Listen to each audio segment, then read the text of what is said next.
से भारत की ब्रह्मोस मिसाइल पाकिस्तान में जाके हिट कर गई, और लोग का कहना है वो जानबूझ की या नहीं की, ये मैटर ही नहीं है। मैटर ये है कि हिट किया क्यों, इसको समझते हैं लोग। देखिए, पाकिस्तान में हमारे यहाँ से ब्रह्मोस मिसाइल जो थी फायर की गई और वो पाकिस्तान में जाके गिर गई थी, और ये गिरी थी जब वहां पर, तो वो एक नॉर्मल से जगह पे गिरी थी जिसका नाम था मियां चानू। 9 मार्च को ये जाकर यहाँ पर हिट हो गई थी ब्रह्मोस मिसाइल। वहां 2-4 गो घर और था, किसी की मृत्यु नहीं हुई, लेकिन अंडर कंस्ट्रक्शन था, उड़ गया घरे दुआर यहाँ पर। वहां के लोग डर गए कि आखिर ये हुआ क्या है।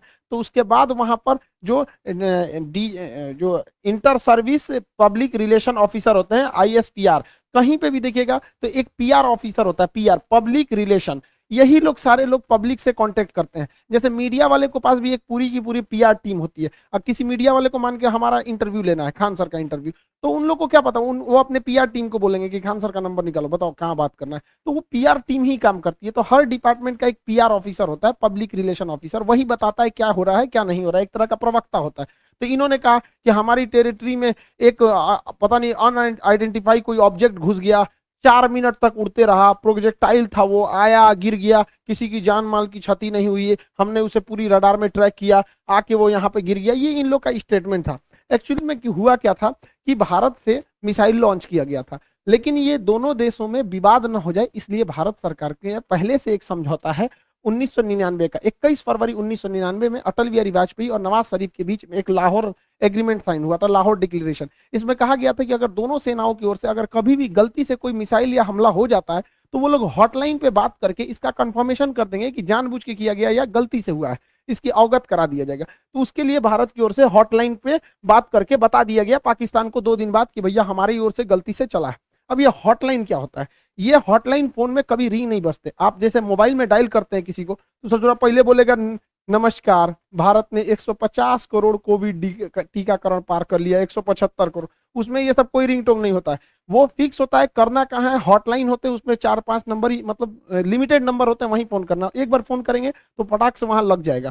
तो हमेशा इमरजेंसी में होता है। अगर हम कहीं किसी पे फोन पे बात कर रहे हैं और कोई नॉर्मल आदमी हमको कॉल करेगा तो उसको वेटिंग बता देगा, लेकिन अगर हॉटलाइन से कॉल करेगा तो जिससे हम बात कर रहे हो तो उसका फोन वहां कट जाएगा और डायरेक्ट आ जाएगा मेरे पास आदेश। तो ये हॉटलाइन 2 देशों के बीच में होता है। मुख्यमंत्री जब कॉल करते हैं तो हॉटलाइन से कर सकते हैं, प्रधानमंत्री वगैरह, तो हॉटलाइन से भारत सरकार ने उन्हें बता दिया कि ऐसा ऐसा हुआ है। शुरुआत में ये मामला दब गया था, लेकिन पाकिस्तान के लोगों को लगा कि उनकी तो मेरी बेइज्जती हो गई, किसी ने आया पूरा बजा के चला गया, इसकी जांच होनी चाहिए। अब ये भाई साहब ये कर रहे हैं कि इसकी जांच कराएंगे हम, कैसे मिसाइल आया और ऐसे हमारे देश के अंदर घुस गया 124 किलोमीटर। अब ये मामला लेके जाएंगे यूएनओ में, यूएनओ में सिक्योरिटी काउंसिल में उठाएंगे, रूस से कहेंगे, चाइना से कहेंगे, इस्लामिक ऑर्गेनाइजेशन के देशों से कहेंगे। इन लोग का कहना है कि यूएनओ तक में ये मामला उठेगा कि आखिर ये मिसाइल आया क्यों। ये गधा पाकिस्तान उसी चाल में फंस गया जिसमें हम इसे फंसाना चाहते थे। हम ये चाहते थे कि पाकिस्तान इस पर बवाल करे और ये मामला इंटरनेशनल हो, लेकिन इन गधों के यहाँ पता नहीं कोई इंटरनेशनल रिलेशन पढ़ाता भी है कि नहीं, इन गधों को कुछ नहीं पता,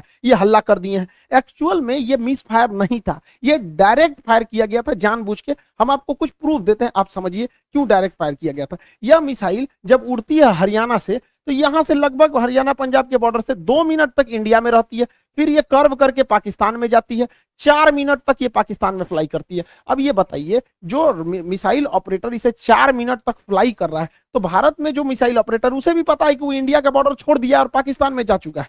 तो पहला बात कि जब वो 4 मिनट तक दुश्मन की टेरिटरी में घुसा कैसे, ये इंडिया वाले को तो पहले से पता था। एक और गलती क्या थी, सेल्फ डिस्ट्रॉइंग सिस्टम होता है। जब कभी भी मिसाइल अपने रास्ते से भटकता है तो उसे मिसाइल के अंदर ऑटोमेटिक डेटोनेटर लगा होता है जो मिसाइल को रास्ते में ही ब्लास्ट कर देता है, जिससे कोई नुकसान नहीं होता है। तो किसी भी मिसाइल को मारने से पहले उस मिसाइल का एक ऑपरेटर रूम होता है, उस ऑपरेटर रूम से उस मिसाइल को फायर किया जाता है। फायर करने के बाद वो ऑपरेटर इस मिसाइल को रडार पर देखता है, अगर रास्ता भटकता है तो सेल्फ फायर कर देता है। इस मिसाइल को सेल्फ फायर नहीं किया गया, बल्कि ऑपरेटर चुपचाप देख रहा था, मजा मार रहा था कि घुस गया है पाकिस्तान में, पाकिस्तान में चला गया है 124 किलोमीटर तक। तो एक ये दूसरा प्रूफ, और भी कई सारे प्रूफ हैं। तो समझिए कैसे ये नक्शा पाकिस्तान ने जारी किया, पाकिस्तान हमने ये जारी किया पाकिस्तान ने।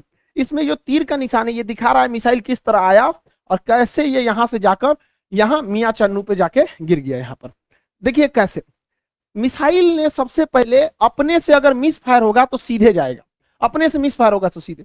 ये टर्न नहीं मार सकता है अपने से, माल फंक्शन की वजह से, गड़बड़ी की वजह से 90 डिग्री का कर्व नहीं मार सकता जब तक उसको पाथ फाइंड नहीं किया गया होगा, पहले से नहीं बताया गया। तो पहला 90 डिग्री टर्न अपने से नहीं मारा गया होगा। दूसरा, इस मिसाइल में कोऑर्डिनेशन फिक्स था। किसी भी मिसाइल को मारने से पहले उसका जीपीएस लोकेशन कोऑर्डिनेशन फिक्स किया जाता है कि यहीं पर जाना है, लेकिन इसमें कोई बारूद नहीं था। देखिए अमूमन यही होता है कि पहले उसमें बारूद यानी वारहेड भरा जाता है, पहले उसमें वारहेड भरा जाता है, तो इसमें वारहेड था नहीं। जब वारहेड भर दिया जाता है तब उस मिसाइल में फीड किया जाता है कि इस मिसाइल को जाना कहाँ है। तो इस मिसाइल में जाना कहाँ है ये फीड कर दिया गया था, और वारहेड नहीं फीड किया गया था। और जाना भी कहाँ है, मियाँ चन्नू पे। यहाँ ना कोई स्ट्रेटेजिक लोकेशन है, ना कोई सेना का स्कूल है, कुछ भी ऐसा नहीं है। जानबूझ के भारत ने मिसाइल का वारहेड हटाया कि किसी की जान माल की हानि ना हो, और ऐसे जगह को चुन लिया जहां कोई स्ट्रेटेजिक महत्व नहीं है कि बवाल ना होगा। बस हमें मिसाइल घुसा के बवाल करना था, भयंकर बवाल नहीं कराना था। एक और देखिएगा, इस मिसाइल को अगर देखेंगे तो 104 किलोमीटर से ज्यादा ये भारत में रही है, 124 किलोमीटर गई है, उसके बाद भी ये एक्स्ट्रा गई है। यानी इस मिसाइल की रेंज जो थी वो 290 किलोमीटर ही है। इस मिसाइल की रेंज 290 किलोमीटर, लेकिन ससुराई ब्रह्मोस मिसाइल 320 किलोमीटर कैसे चल गया। लगभग ये 30 से 40 किलोमीटर एक्स्ट्रा चला है। देखिए ये पाकिस्तान का ही नक्शा ही दिखा रहा है कि 33 किलोमीटर एक्स्ट्रा चल गया है। बवाल है भैया, रेंज से 33 कैसे। तो कोई भी चीज को फेंकते हैं तो जब रेंज खत्म हो जाता है तो आराम से गिरता है। तो ब्रह्मोस और आगे गया था यहाँ पर। इस दौरान भी इसे सेल्फ डिस्ट्रॉय नहीं किया गया, यानी भारत से बैठ के ऑपरेशन टुकुर टुकुर देख रहा था, जानबूझ के किया गया है इसको।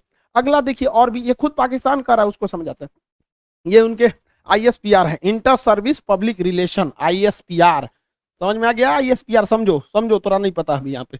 पहला इनका कहना है कि हम उस पर नजर बनाए हुए थे। देखिए इन निकम्मों को, इसके देश में 124 किलोमीटर कोई मिसाइल घुस गई, इसको ये लोग अपने रडार में बस नजर बनाए हुए थे। ये खुद कह रहा है कि हमने बस उसको ट्रैक किया, उसको 124 किलोमीटर, क्योंकि उस मिसाइल की रफ्तार इतनी ज्यादा थी, 3 मैक की थी, कि हम उसे मार के नहीं गिराए। जबकि जब भी कोई एयरफोर्स में कोई दूसरी देश का जहाज या कुछ भी हॉस्टाइल सिचुएशन में कोई चीज एंट्री करता है तो स्टैंडर्ड ऑफ प्रोसीजर एसओपी जो कहता है कि सबसे पहले उसको मार के गिराओ। तो इन लोगों ने मारा नहीं वहां पर।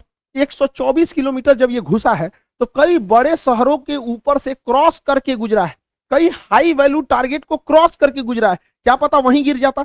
तो इससे यह साबित हो जाता है कि इनके पास ब्रह्मोस को मार के गिराने की क्षमता है ही नहीं, वरना इतने हाई वैल्यू टारगेट के ऊपर से गया है, वहीं गिर जाता तब क्या हो जाता। ब्रह्मोस न्यूक्लियर कैपेबल मिसाइल है, यानी इनके देश के ऊपर से इतनी बड़ी मिसाइल चली गई। ये लोग केवल और केवल बेशरम लोग कह रहे हैं कि हम उसे ट्रैक कर रहे थे। करते रहो ट्रैक, यहां से इतना डिग्री कर्व मार के तुम्हारे यहाँ आके गिर गया। पाकिस्तान इसे मार के गिरा भी नहीं सकता, क्योंकि ब्रह्मोस 3 मैक से चलती है। इसके पाकिस्तान के पास चाइनीज रडार है, इन चाइनीज रडार की हेल्प से इसके पास 2 तरह के मिसाइल क्षमता है। एक HQ-7 है, ये 30 से 40 किलोमीटर की दूर की मिसाइलों को मारता है। एक HQ-9 है, ये लगभग 150 किलोमीटर मार सकता है। ये दोनों चाइना का है। इस सबको पता नहीं चला कहाँ चल गया यहाँ पे, इन सब किसी काम का नहीं। अब इससे चाइना भी घुस आया है, क्योंकि उसका ऑर्डर दे रखा था। चाइना पूरी दुनिया को ऑर्डर दिया था कि भैया हमारा HQ-9 डिफेंस सिस्टम बहुत अच्छा है, ले लो। अब पूरी दुनिया ने उसको ऑर्डर कैंसिल कर दिया कि सोचा तोरा कोने काम का मिसाइल है। भारत का ब्रह्मोस घुस गया है वहां पर, अब ये घुस आया है पाकिस्तान के ऊपर। तो पाकिस्तान इसको कह रहा है तोरा मिसाइल फायर नहीं हुआ तो हम क्या करें। अब फिलीपीन ने ऑर्डर दे दिया था ब्रह्मोस को, अब वियतनाम भी कह रहा है हमको भी चाहिए, इंडोनेशिया कह रहा है हमको भी चाहिए, ताइवान कह रहा है हमको भी चाहिए। अब ब्रह्मोस एकदम जबरदस्त है यहाँ पर। Consult doctors directly.